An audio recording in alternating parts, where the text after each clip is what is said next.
With San Francisco wrapping up their first preseason game against the Broncos, one of the most impressive rookies on the field was KINER, the undrafted free agent back out of Cincinnati. He comes in at 5'9", weighing 210 pounds, so he's kind of built like a bowling ball. And not only is he built that way, he plays that way. On Saturday, for instance, he routinely bounced off the first tackler or dragged him for additional yardage, so he could be a replacement for a player like Jordan Mason, especially when you consider the amount of injuries San Francisco is dealing with at the position. Isaac Rindo is out, as well as their 5th round selection Jordan James. So in this video, I do want to dive a little bit more deeply into the player that is KINER by examining his most recent film and what makes him such a unique prospect for San Francisco and why I believe he'll be another undrafted free agent success story for them. To start out, for instance, when you dive into KINER's film, one of the things that becomes obvious is just how aggressive he is as a runner and how difficult it is to bring him down. Here on this inside run from KINER against the Broncos, for instance, he does a nice job of first identifying the hole forming in his offensive line,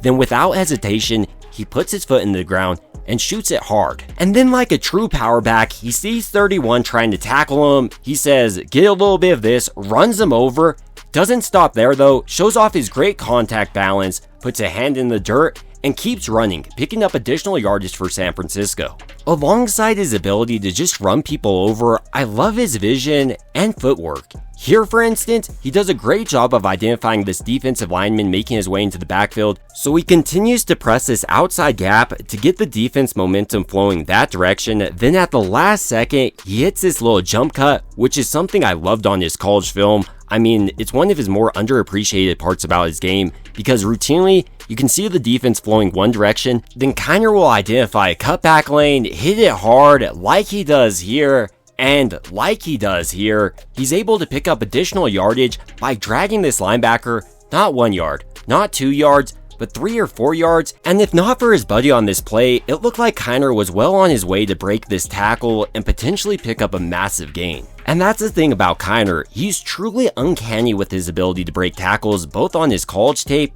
and so far his NFL tape. Here on this play, for example, KINER once again does an excellent job of identifying his running lane, and with this defensive end trying to get the tackle on him, he does a great job of not just running him over, but using a stiff arm, and like I said, he has great contact balance, puts his foot in the ground, and sees another player trying to tackle him, so he meets him in the hole, and he's always winning these. He's always dragging these players a couple of yards down the field. And when you think about it, every single time KINER is picking up these additional couple of yards, that changes the whole entire dynamic of a play call. Next play, for instance, it changes it from maybe like, let's say, a 2nd and 5 to 2nd and 3, 2nd and 2. And maybe more importantly, it wears on players as the games progress. So you'll see KINER maybe break a couple of tackles early on in the game, then later he's breaking them every single play. That's because players no longer want to tackle him. Another thing about KINER's style, it fits perfectly with San Francisco's other backs. They have a speedster in Isaac Rindo, they have an elusive and receiving back in Christian McCaffrey, and now I believe they have that true power back in a player like KINER. But like I was trying to mention, it's not like KINER is always trying to run people over.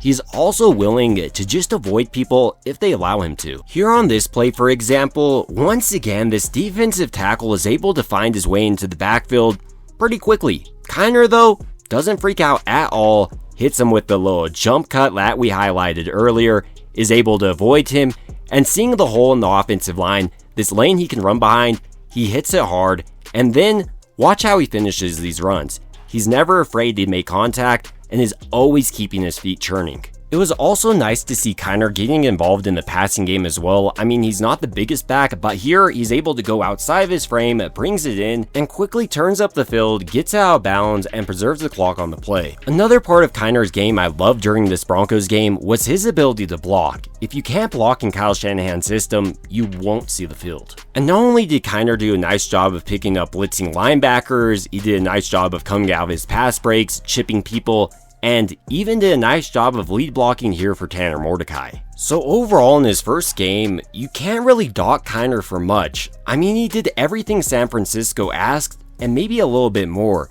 And that's really impressive considering he's an undrafted free agent. But to truly understand the player KINER is, I did want to briefly break down his career up to this point, so we can fully understand what he's going to really offer San Francisco's offense heading into this year. When we were first introduced to KINER, he was playing his football at Roger Bacon High School in St. Bernard, Ohio. And as a senior in 2020, he was named Ohio Mr. Football after rushing for 1,866 yards and 35 touchdowns that season. But it's not like KINER was just productive for one season. He was one of the most productive backs Ohio has ever seen. Across his career, for instance, he rushed for 7,130 rushing yards and 125 touchdowns, which was good enough for him to be ranked as a 4-star recruit according to 24/7 Sports, and he had offers from LSU, Cincinnati, Florida, Indiana, and Kentucky, with KINER ultimately deciding to enroll at LSU as a freshman, and as a freshman, he rushed for 324 yards on 79 carries with 2 touchdowns. After this season, he did decide to enter the NCAA transfer portal and was re-ranked as a 4-star recruit and committed to Cincinnati,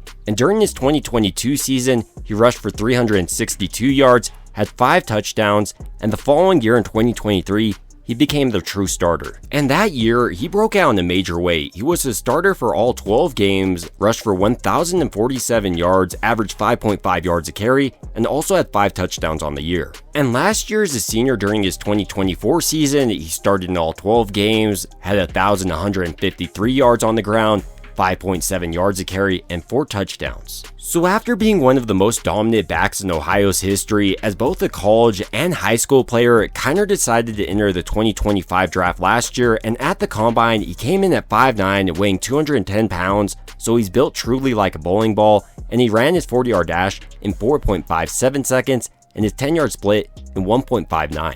And honestly, these measurements are a big reason why KINER went undrafted. He's not extremely fast, running his 40-yard dash in 4.57 seconds, so you saw defenders catch up to him on his college tape, but he's a solid football player nonetheless. And I'm sure that's what Frank Gore and Bobby Turner, San Francisco's running back coach, really identified in KINER, and that's why they signed him. I mean, when you turn on his film, you saw a power back that can run over people, he can cut on a dime, he has a great understanding of what lanes to actually pick, and honestly, he looks pretty complete as a player, minus his measurements. And so far for San Francisco in his lone preseason game, he showed off those same skills. And with Bobby Turner as his coach, I'm only envisioning him continuing to develop, so he could truly end up being the next Jordan Mason for this team. But now I want to hear your thoughts about Corey KINER and the opportunity ahead of him. I mean, without players like Isaac Grindo right now, as well as Jordan James, he could really end up being a true weapon for San Francisco, especially early on in the season.